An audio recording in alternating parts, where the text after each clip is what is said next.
Hello, and welcome to the lecture on gravitational potential energy. And what we're talking about here, as the first key term hints at, we're talking about true gravitational potential energy. We're talking about gravitational potential energy in the context of Newton's law of universal gravitation, which is in the last lecture, the one immediately before this. Okay, so let's get to the key terms and see how the formulas make sense of this idea. Okay, and I'll remind you of what universal gravitational looks like as a force. Okay, so our first key term, gravitational potential energy versus true gravitational potential energy. You could also replace the word true with universal. Okay, so it's not specific to Earth and near the surface of the Earth at that. Okay, so in many situations on Earth, so many of the problems that we see in a physics class like this, we say that gravitational potential energy is mgh. Okay, does that make sense? Because gravitational force, of course, is mg. All right. And then we're going to do work. And so, by the idea that we have force multiplied by distance is work, and the relationship between work and potential energy, we get that potential energy is mgh. Okay? And we'll say that's u with a little g to sort of evoke the idea of gravitational acceleration 9.8, but again, specific to Earth, specific to being on the surface of Earth. You get the idea. Okay. But, as I just said, this only applies to near the surface of Earth, where g is a constant, and for small values of h, because it will vary, okay? When h is large, we need a new form of gravitational potential energy. And now, this is, of course, kind of, again, being kind of Earth-centric, because, maybe we're concerned about satellites, or, maybe we're concerned about just, variations in the force. But also, if we're talking about any other planet, then we're going to need universal gravitation. And what universal gravitation looks like, right, is this right here. This is the force. Okay, you'll see the form of potential energy in just a second. Okay, I'm sort of bearing the lead, but we'll get to what gravitational potential energy looks like. Okay, but this is the force that we saw in the last lecture. This is Newton's law of universal gravitation. It has a constant, the gravitational constant. It's got the product of the masses, and then it's got the radius, which is the distance between the masses. Okay, the distance between whatever is the object that's experiencing the force, maybe that's m1, and the source of the gravitational force. And by Newton's third law, the gravitational force between one object, or that one object exerts on the other, in other words, that one exerts on two, must be equal to the force that two exerts on one. So in other words, Fg1 on 2 equals the negative of F, well, it makes big G, and then 2 on 1. Okay? Make that a big G as well. All right? That's Newton's third law. So if there's a gravitational pull on Earth, from you, then there's also a gravitational pull on you from Earth. Now, of course, the only one we care about is the one from Earth on you, because the gravitational pull from you on Earth is tiny. But we have talked about that. We talked about the idea that Newton's third law says that every time you pull down by Earth, you pull Earth up. But the acceleration is unbelievably minuscule. Okay, but now we're just that same idea, but applying to any gravitational attraction between any mass. It could be the gravitational pull between asteroids in space. Okay. So another idea that is very relevant here that will kind of naturally come from a discussion of energy is escape velocity. Maybe you've heard about it. It's the idea, it's how fast a rocket has to be going to escape Earth's gravitational pull. Now, it's a bit of a misnomer because, as we see, the force never actually goes to zero, right? As r goes to infinity, the gravitational force approaches zero, but as a 1 over r squared function, it never actually gets there. So the force never truly goes away. You never truly escape the gravitational force of anything, but it does become, infinitesimally small. So escape velocity is a consequence of universal gravitational potential energy, is that we calculate the minimal initial kinetic energy an object needs to escape the gravity of a large body, okay? Which in most cases is a planet. Maybe it's a moon, right? But that's where we're going to see escape velocity, okay, in the context. All right. So let's get to the formulas. And I hid a derivative, not a derivative, but I hid a derivation right here, right? But it's good because I think it really clearly, or hopefully very clearly, explains what's going on. All right, so good reminder here, this is the gravitational constant. Every time I just use 6.67 times 10 to the negative 11 Newton square meters over square kilograms, okay? So I don't use the rest of these terms, but this is an accurate out to many significant figures. Okay, all right, so first, let's think about the definition of work. That's all I have here, okay? Now, I've customized it a little bit to gravity because I'm thinking about the work done by gravity is by definition, because it's a variable force, isn't it? Right? It's absolutely a variable force. And if you're calculating the work done by a variable force, you got to remember to integrate. Okay, so that's a good reminder. And we're going to be integrating from not 0, but the radius of the source of the gravitational force. And the reason is because we never start at 0. Okay, because think about Earth, right? Earth has a certain mass, right? Big M, right? Or M2, whatever it may be. And that mass is all underneath you, in effect. You feel the full gravitational pull of the mass, okay? The geometry works out as such. It's called basically the kind of the nested shell theorem. You can show that the gravitational pull of a spherical body is the same as if all the mass was concentrated at a single point at the center of that spherical body. But it's not. The mass is spread out. And that means that in order to be on that gravitational source, like a planet, then you have to be on the surface of that planet, which means you're not at its center, okay? Which means that you're never at a distance of 0 from the gravitational source. And again, because if you were, what would the force be? What would the force be if r equals 0? It'd be infinite, okay? All right, and I'll mention that again in a moment. But the point is you start at the radius of the planet, and then you're going to go out to a point that is infinitely far away. Okay, so why do we have one of our limits is infinity? Well, because I want to calculate the work done by gravity, okay, to take a body, a free body, like an object, at the surface of a planet, and then move it infinitely far away. Okay, so this is the work to move something from the surface of a planet to a distance infinitely far away. Okay, so let's find out how much work that takes. Okay, all right, so then we're just going to, right here we actually have the dot product. It's the dot product between the vectors. Okay, now the vectors, we don't have to worry about any complicated dot product here because they are anti-parallel, right? Because the force is one way, right? So here's my planet with radius r, and I'm moving away from it to some infinite distance. The gravitational force is in this direction, and my displacement, my r, is in this direction. I'm moving away from it. Look at my lower limit and my upper limit. And so then the angle between r and f is 180 degrees. Okay? Extra point there. Okay? So we have the radius of the planet. So that means that when we write the dot product as the scalar quantities of the force and the differential of our distance here, then the angle between the two is 180 degrees. And what's cosine of 180 degrees? -1. Okay? So the dot product gives us a -1. I'm also going to actually write the gravitational force using Newton's law of universal gravitation as what it is. Gravitational constant times the product of the two masses over the distance between them squared. Okay? And then this is a variable distance. It can it starts at the radius of the planet, but it can grow as you move further away from the planet. Okay?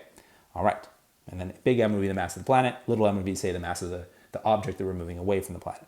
And I think it's helpful to think of that concrete example. It's a planet, okay? It's a general idea. It could be anything, right? It could be a space station, but it's, or it could just be some, molecule in space for that matter, right? But I think it makes more sense to think of it as a planet. Okay, so now we're set up to actually do the derivative, or excuse me, the antiderivative in the integral, because we're evaluating the limits. It's a definite integral, okay? All right, so when we do that, well, check what happens. So when I actually do the antiderivative, I lose my -1, okay? And this is pointing out that -1 comes from cosine of 180. Because when you do the antiderivative, think about what you're going to do. You're going to raise the power, so we raise it from -2, because the power on our variable is r to the -2. So the antiderivative is going to become 1 over -1 times r to the -1. Well, that means that if I already had a negative in front, I divide by a negative, well, negative divided by negative is a positive. So I've actually lost my negative here. Okay? All right? And my r squared became an r. Now I'm going to evaluate my limits. Okay? So I evaluate the upper limit first. What happens when I evaluate the upper limit? Well, if I make r infinity, then anything divided by infinity is 0, right? So my upper limit is just 0. Okay? And my lower limit is just going to be g, big M, little m, over r. Not the variable r, but the constant r, the radius of the planet. Okay? All right? You see it? Okay. So that's the work done to move an object from the surface of a planet to a distance infinitely far away. Okay? The work is negative, which is interesting, right? Because typically when we think of doing work, okay, actually, let me not make a big deal about it, because it actually is what we expected. I was thinking of two things at once. Because whenever we move something in a gravitational field, even if it's the one just near the surface of Earth, and we never thought of it as a gravitational field, but we thought of it as, within the gravitational potential energy of Earth. In that case, if we move something up, you might do positive work. So if you lift an object, right now I'm lifting my calculator. You can't see it, but I'm lifting my calculator up. I'm doing positive work on the calculator because I'm lifting it up. Gravity, on the other hand, is doing negative work. Okay? Indeed, that's what we have here. Gravity does negative work. So if I move something from the surface of a planet to some distance infinitely far away, then I did a lot of positive work, but gravity does negative work. Okay? And this is the work done by gravity, not the work done by some external force. Okay?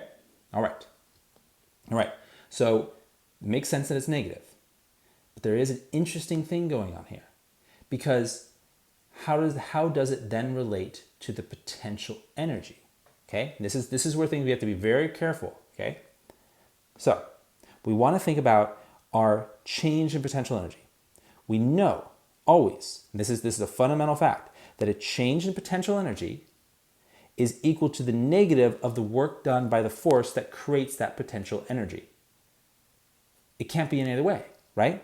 Because if I gain potential energy, then the force that created the potential energy had to have done negative work. If I lose potential energy, if this is negative, then I have a negative here, the negatives will cancel, and that means that the force that created the potential energy did positive work, because that would be something falling. So this is always true. This is not specific to gravity. This is just a fundamental fact of physics. A change in potential energy is equal to the negative of the work done by the force that created the potential energy. Okay? Okay. So now, here's an interesting thing about the way we define zero potential energy as being at an infinite distance from the source of the potential energy. But of course, we have to define zero potential energy as being at an infinite distance from the source of the potential energy, because we have a 1 over r as our function that we just got from doing the antiderivative, right? The only time this function is ever zero is when r equals infinity. Okay? Now, to be fair, with any potential energy, including this one, you can define zero wherever you want. Okay? You can set a point and you can say, well, that's zero potential energy. We do that. We say the floor is zero potential energy with the old form of potential energy, mgh. Okay? And then if you lifted something of 1 kilogram, 1 meter above the floor, then you have a certain amount of gravitational potential energy relative to the floor. So potential energy is always relative. Okay? There's no such thing as absolute potential energy. And even here, there's no such thing as absolute potential energy. Okay? Because it's like, how many potential energy sources do you have to consider, right? So the point, though, is that the natural choice, the intuitive choice, is to set zero potential energy at a distance infinitely far away. Because that's just where the function naturally is going to become zero. Okay? Okay. Now, here's the interesting consequence of that natural choice. Okay? So then we think about a potential energy. Okay? A particular potential energy, not a delta, just a single form of potential energy. What is the gravitational potential energy? Well, now notice that it's actually just equal to the work done by gravity, because the final potential energy equals zero at r equals infinity. So that means that the potential energy is always negative. By defining final potential energy at a distance that's infinitely far away from the source of the potential energy, we have set up a very unusual situation where our potential energy is always negative. It can't be ever zero, it approaches zero, and it can never be positive. And that takes a minute to wrap your head around. But a great way to think about it, and I'll say this a couple times, is think about it as a gravitational potential energy well. So when you're on the surface of a planet, you're at the bottom of a gravity well. Okay? Because think about it. It takes a lot of energy to get away from Earth. A lot of kinetic energy. That's because you're at the bottom of a gravity well. A gravitational potential energy well. So defining it as zero makes sense. And in fact, if you've seen anything in chemistry about ionization energy, it's the same way. So when physicists and chemists calculate the energy of electrons relative to the nucleus, they define an electron as having zero potential energy if it's ionized. That's like escaping the atom. So it's the same type of choice of defining where potential energy is, but it's the only choice that makes sense. Okay. All right, this is what it looks like. This is a graph of gravitational potential energy in units of joules, graphed against the radius, the distance from the source of the gravitational potential energy. Notice that it approaches negative infinity as r approaches 0, okay? Notice that it has a 1 over r squared as its slope, and it's always negative, okay? So every source of gravitational potential energy produces a potential energy graph that looks like a well, with gravitational potential energy equaling infinity, specifically negative infinity, as r approaches 0. Since this would represent matter located in an infinitely small space, like a black hole. That's the only time that would ever make sense, okay? If black holes make sense. And as gravitational potential energy approaches 0, but never reaches it, because the gravitational force never completely disappears. So that's the form, right?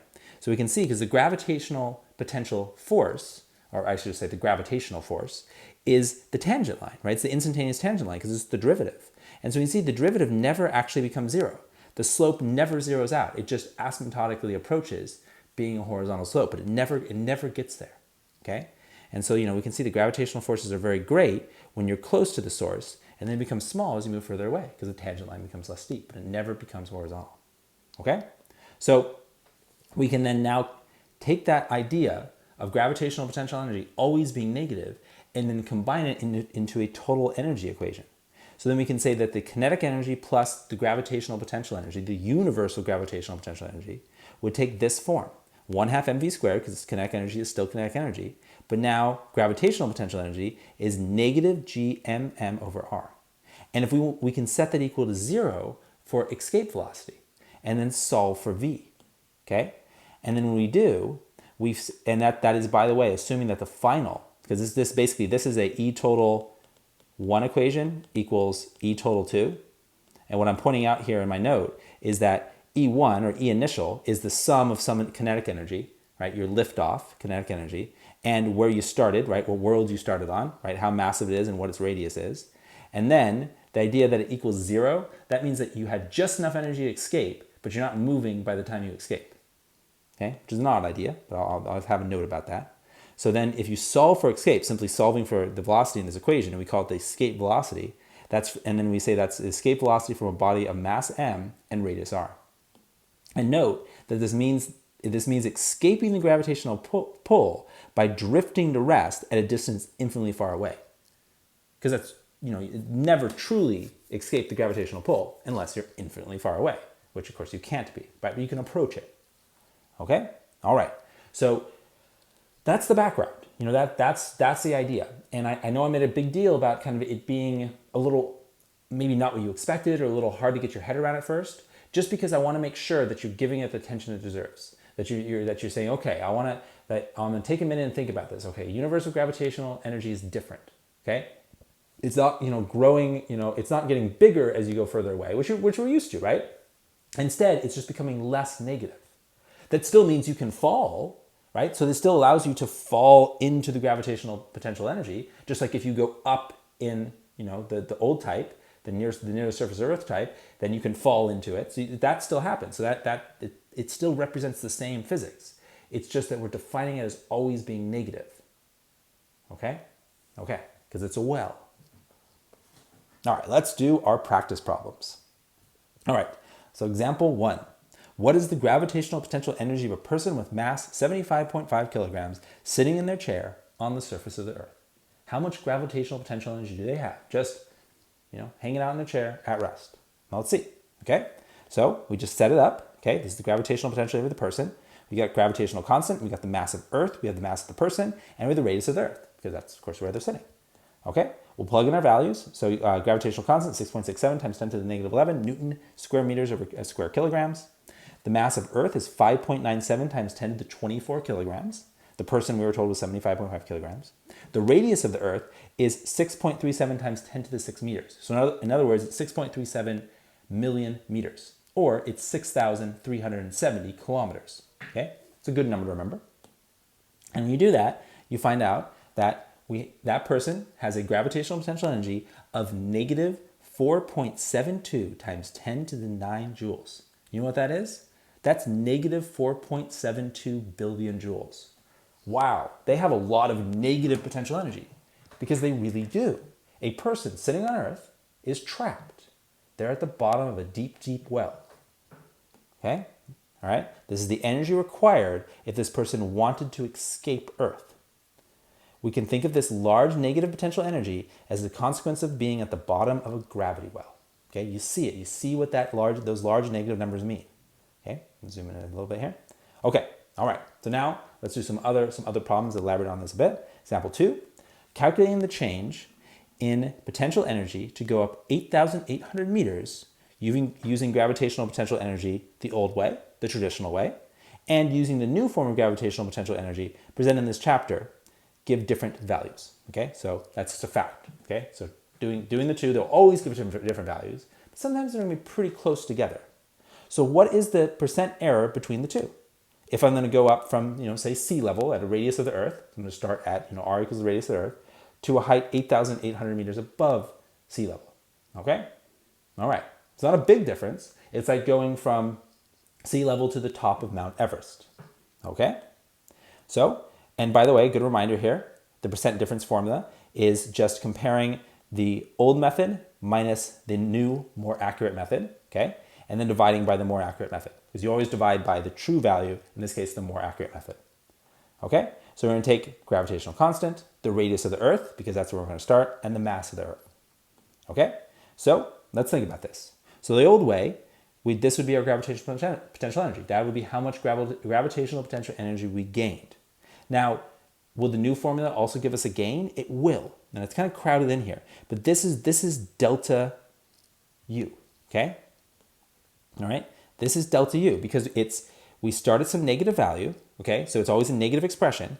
And then so I factor the negative out in front. I factor out the like terms of G, M, and M. And then I start at some value here, and then I subtract some later value. So think about this, though. Because your initial value, so what we're looking at here is this is going to be the final minus the initial, okay? And so the final is this one here. This is the not the initial, but it's the final height, right? Because it's the radius of the Earth plus that 8,800 meters, because h is the 8,800 meters, okay? So you've gone up. Okay, so that makes sense. That's the final. And then you subtract the initial, all right? But look at the way this works out. This means that this right here is a smaller number because 1 divided by a bigger number is going to be smaller than 1 divided by just the radius of Earth. So that means that the inequality is this way, all right? So that means that we're going to be subtracting a larger number from a smaller number, which means the bit in the parentheses is always negative. So that means the negatives cancel out and we get a positive change in potential energy, which indeed we should have, okay? So yes, you just at rest have a negative potential energy, okay? Absolutely, you do, okay? Okay, and that's relative to escaping Earth. But if you go up, then your potential energy is a positive change because you've gone a little bit out of the well. So we definitely have a positive change in potential energy, just like with the old method, okay? I just really want to highlight that's still true. It has to be true, okay? And then the rest, I just copy it down in the denominator, and then we're just going to actually go ahead and solve for the percent difference, right? Because we're given h. And we get, so this is just plug in the numbers, we get 1.17%.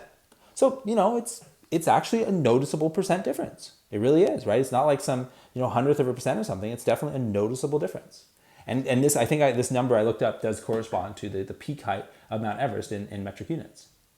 So, okay. So if you actually wanted to know, you might want to use the universal gravitational method because your h is just a little too big. Okay? Interesting, right? Okay.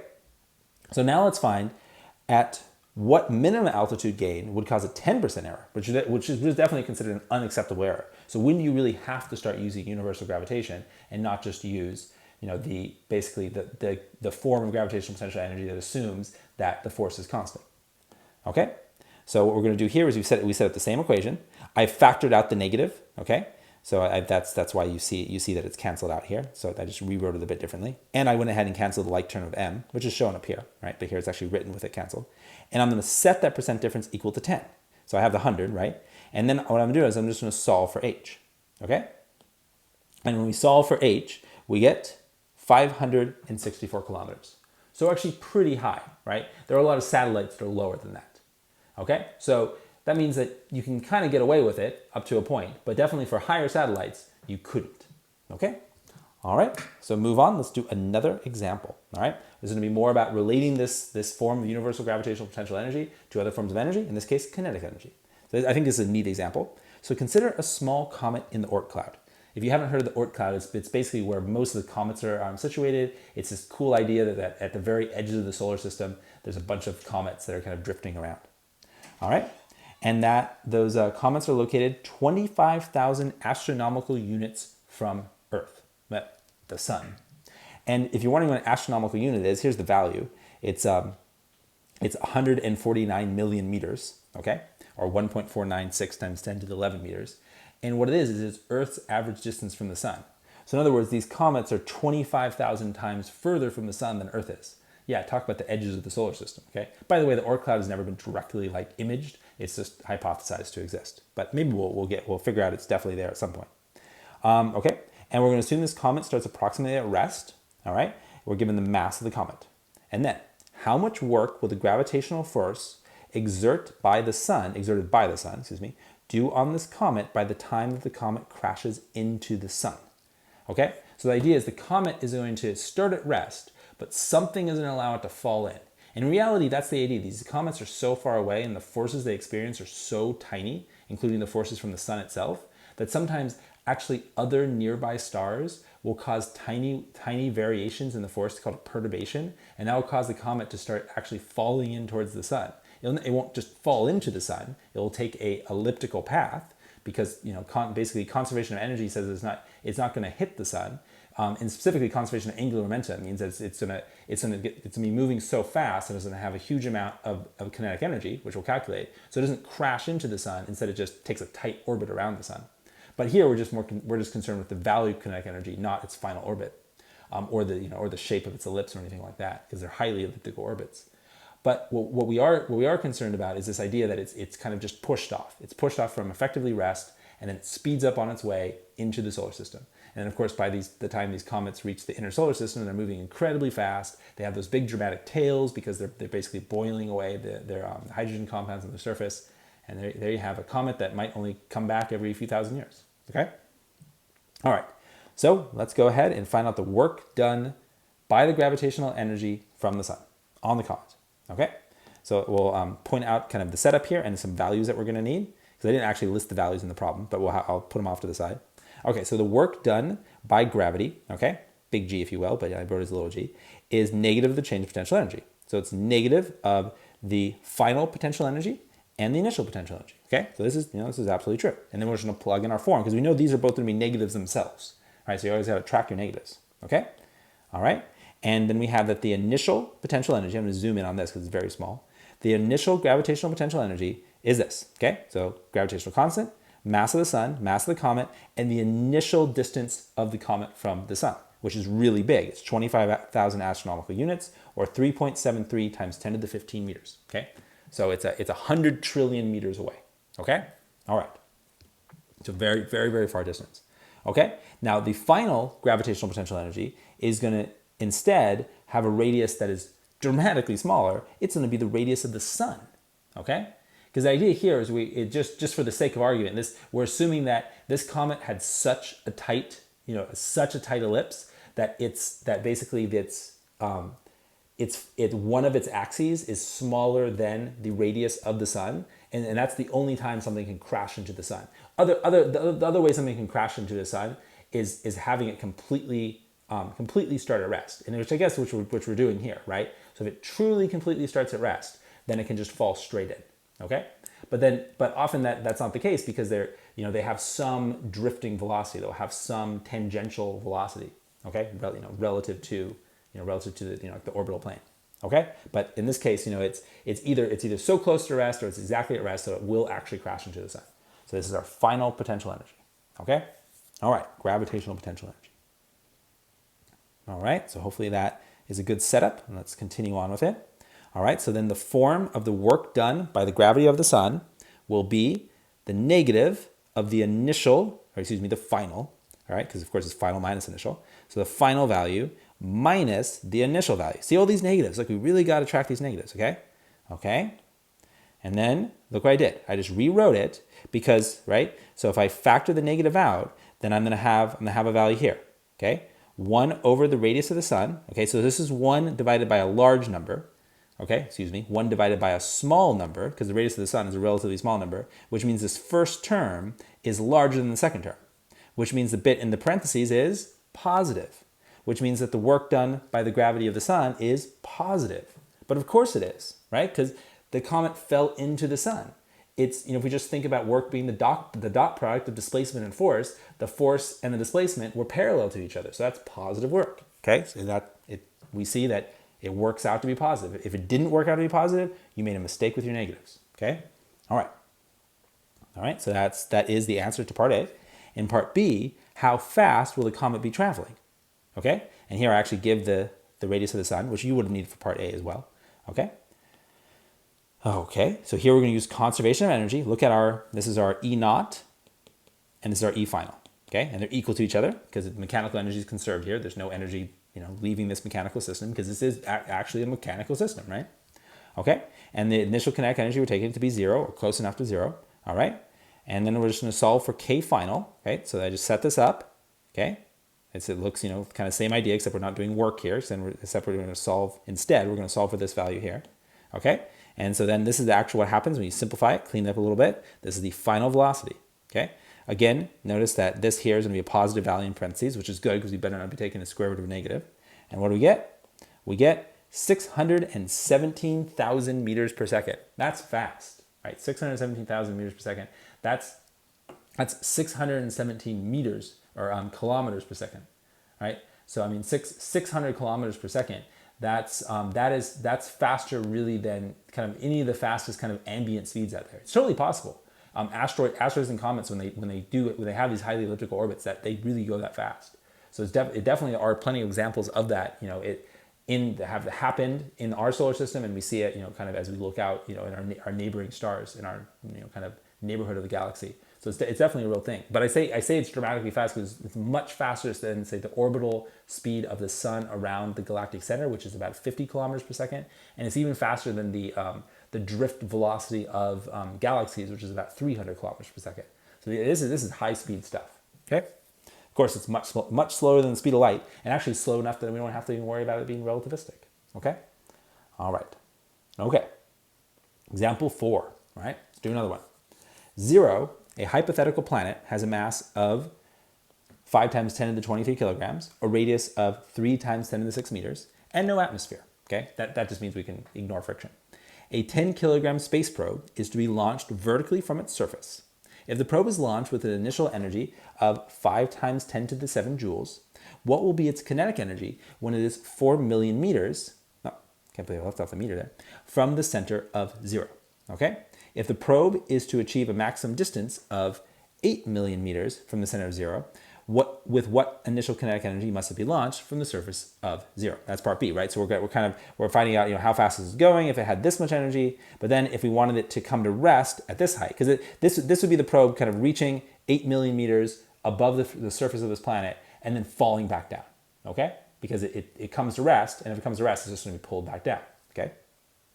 All right, so in part A, we'll set this up. So we start with some initial kinetic energy and some initial potential energy, and we end with kinetic energy and potential energy, okay? In part B, we're not. We're going to end with no kinetic energy. But here, we're going to find out, what we're going to have some leftover kinetic energy, okay? So let's go ahead and find that. Okay, so this is just putting in our form of potential energy, okay? And then I don't bother to write these as 1/2 mv squared because we weren't asked for velocities. We were actually asked for how much kinetic energy is left. So we might as well just leave these as just terms in their own right. Okay, and then I'm just going to solve for the final kinetic energy at the height of 4 million meters. Okay, so this was the initial kinetic energy, the launch energy essentially, gravitational constant, the mass of the probe, the mass of the planet, and then the difference, right, that comes out of the formula, okay? All right, and notice here what's going on though. Notice that here in the parentheses, right, is it negative or positive? It's negative, okay?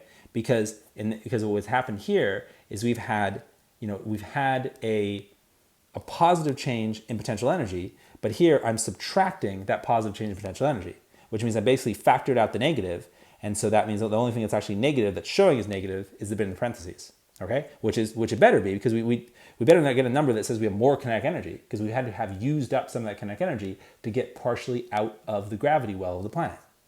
All right, and this is what we get. This is how much we have left, okay? So we started with 50 million joules, and we're left with 22 million joules, okay? All right.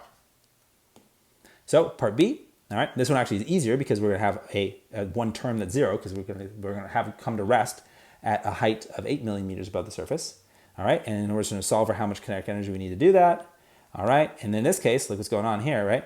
In this case, we have a value where R2 is going to be, right? See, because here, right, we had our R2 was 4 million, okay? Here we have our R2 as being 3 million, okay? So one thing, let's see, I just want to look at this. So we have U1, because I skipped some steps here, and I think there's something I need to clarify. So we have U2 minus U1 is going to be K1, all right? And U2 is the distance, so this should be the larger number, right? This should be the one, let's see, because we have, yeah, right? Because, because this is negative, yeah. So this one's in the wrong order, because remember, these are both negative terms, okay? And then I wrote it as if I had U2 as the positive one, and then I subtracted U1 from it, but this should actually be R1 and R2, which I correctly have the values here. And I probably, because when I was writing, I'm like, oh, of course it's going to be a positive value of initial kinetic energy, right? So I'll fix this when I upload the notes. This should be a 1, and that should be a 2. That's a typo, okay? All right, and it's just this step that's wrong, okay? All right, and then this is how much kinetic energy we need to come to rest up there, okay? It's actually significantly less kinetic energy, because before, remember, we had a lot left over when we got to a height. Sure, it was half the height, but we had leftover kinetic energy. Here we've used it all up, and we maxed out at 8 million meters above the surface, okay? In that case, you need 6, almost 7 million joules, okay? Does that kind of all make sense? All right, so let's do our final example. Example 5, okay? Now, yeah, these are kind of interesting, right? Kind of thinking about, what's going on, right? But it all just comes back to kind of, it's important to visualize it. Think about, you're moving up that curve. You're moving from being down in a large value of negative potential energy, kind of out of that well a little bit. You never truly escape it, but you can move up the curve, right? You can move up the 1 over r squared term, 1 over r squared curve. Okay, so, but now, what if there's 2 planets and you're between them, okay? So the 3 spheres, of course, the masses don't match planets, right? But maybe these are just 3 little rocks in deep space, so they're just interacting between each other, right? So the 3 spheres shown in the figure with masses 80 kilograms for A, 10 kilograms for B, and 20 kilograms for C have their centers on a common line with the distance between them being 12 centimeters. Then D here is 4 centimeters. That's where mass B is going to start. And then U, right? Maybe I guess you're an astronaut out here, right? You're going to move sphere B along the line until its center-to-center separation from C is D equals 4 centimeters. How much work is done on the sphere? So how much work do you do to move it? Okay? So you're going to apply an external force to move sphere B from here to there. Okay? That's what's happening. Now, is it going to, are you going to do positive work or negative work? Well, you have to think about it. You're moving it from the larger object, right? The one that weighs 80, closer to the one that weighs 20. So you're probably pushing it uphill. Now, if you have to actually graph this, right, so let's set this. So we're assuming that mass B starts from rest and ends at rest. So there's going to be no change in kinetic energy, okay? So you're moving it just enough for it to kind of start and end at rest, okay? And here's the form of the potential energy, all right? And this is the potential energy from A, its effect on the total potential energy. And here's the potential energy from C. All right? Notice the way we set this up. The variable is D, okay? So D over here would be D equals 0. When D equals 0, there'd be infinite potential energy because you're at the bottom of the well of A, right? And there's no defined radius of A, so maybe it is a black hole, right? But if you moved infinitely close to the source of 80 kilograms, then the gravitational potential energy would eventually reach infinity, okay? And then if you go over here, right, so this was D equals 0, but if you go over here to D equals L, well, then you see that this equation here makes sense. The denominator in particular makes sense because it's L minus D. If D equals L, then I'm dividing by 0, so that means the second term would approach infinity. But it only would approach infinity if we moved all the way over to being right on top of C, okay? Both of which aren't possible, right? Again, I guess unless they're black holes, okay? So that's the idea. That's why this is the equation that makes sense. You just have to kind of reason out that this is the total potential energy. I mean, this one, right, is just true for any planet. But adding the second mass, you have to think about the expression that makes sense. And the denominator being L over D is the only expression that mathematically works. Okay. So what I was going to say is once you have this potential energy equation for this two-mass system, you can actually graph it. And if you do, what you find, so this would be here. So this will be potential energy. This will be R. This is 0, okay? We'll actually call this D because that's really the variable we're using, okay? And so what you get is you get something that looks like this, okay? And then we'll have, and this is like the 12 over here. It never reaches 0 because it can't, of course, okay? And what's happening then is you're going to move up the hill. And since we're going to start at 4 and we're going to end at 12 minus 4, which is 8, we're actually going to go up the hill. We're going to go from being down here and we're going to go up the hill. So that means that we are going to do positive work, all right? Because we're going up this gravitational hill, if you will, with two wells on either side, okay? So we can fall into mass A or we could fall into mass C, right? Or we could find a point where we'd balance. Because remember, after all, right, that if it looks like this, then the tangent line is force. So there is a point where the force balances. There's a point somewhere in between, closer to closer to C certainly, where the forces balance out, and that's where you would be in an unstable equilibrium, with any push either way causing you to either fall into A or fall into C. Okay, fall into the black hole that is either A or C. Okay, and that's why, by the way, I crossed out C. I meant to ask for the location where the force is 0, but for some reason I wrote 0 potential energy. There is no, it's never 0. There is no 0. It can never be 0. It can only asymptotically approach 0. And here it doesn't do that because there's two wells on either side. Okay, so C was a bad question, but A and B are actually excellent questions, I think. All right, so let's go ahead and finish solving for it. We're going to find out how much work is done by U, the external force. Okay, all right, and so then the final state is the same. Okay, or very similar, I should say. It's not literally the same, right? Because now you've moved from here to here. So now the form of gravitational potential energy is L minus D for the A, and then it's just D for C. Okay, see it? All right, because now you're a distance of D from C. Okay, all right, and then we're going to go ahead and set that up. And we're going to say, thus the work equals the change in potential energy is the work on B equal to the change in potential energy of B. Okay, and then the work is, of course, U final minus U initial. And so then I just plugged in both these terms, combined like terms, and and then basically cleaned it up in terms of distributing some negatives. All right, and this is cleaning it up further because both this MC and MA term are both connected to this same expression if we factor out a negative, and so that's just further cleaning it up. Okay, and then this is further cleaning it up because now I've given a common denominator to the expression inside the parentheses. It's just making it. I could have left it as two terms. I think that would have been fine, but I decided to give it a common denominator. Okay, and this is finally plugging in all the values. Okay, so plugging gravitational constant, mass of B, because that does matter how much work you do. All right, the difference between A minus C, which is 60, because it's 80 minus 20, and then all the values here in the parentheses. And what we get, well, this is how much work. Not a lot of work, because remember, gravitational force is incredibly small. So when you're dealing with things that aren't massive like planets, the amount of joules do tend to be very tiny. So here we have basically, 500 nanojoules. Right, so 500 nanojoules of work is how much it would take to push the mass from the point it started at here, closer to A, to being closer to C. Again, because you're going uphill. Okay. Now, at some point, though, if you continue to push it, you would actually start to do negative work. Because if you push it too close to C, then you start pushing it downhill, so to speak, on the potential energy curve. And at that point, you would be doing negative work and to conceptualize that, because the whole idea is we're assuming the change in kinetic energy is zero. So that means that you're actually stopping it from accelerating. Okay? But it just so happens here we did push it uphill. Okay? All right, and then since the network is zero, since we didn't change the kinetic energy, and there's a little thing called the work kinetic energy theorem that says if the change in kinetic energy is equal to zero, then the network has to be equal to zero. And the network here is the external work of you pushing ball B.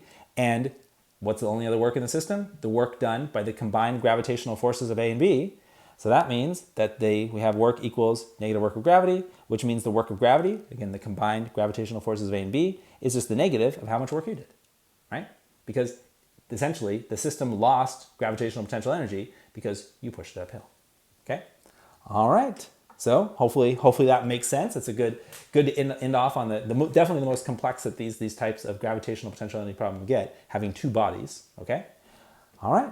But I hope overall that this lecture has been interesting and informative and a good introduction to universal gravitational potential energy. Thank you so much for watching.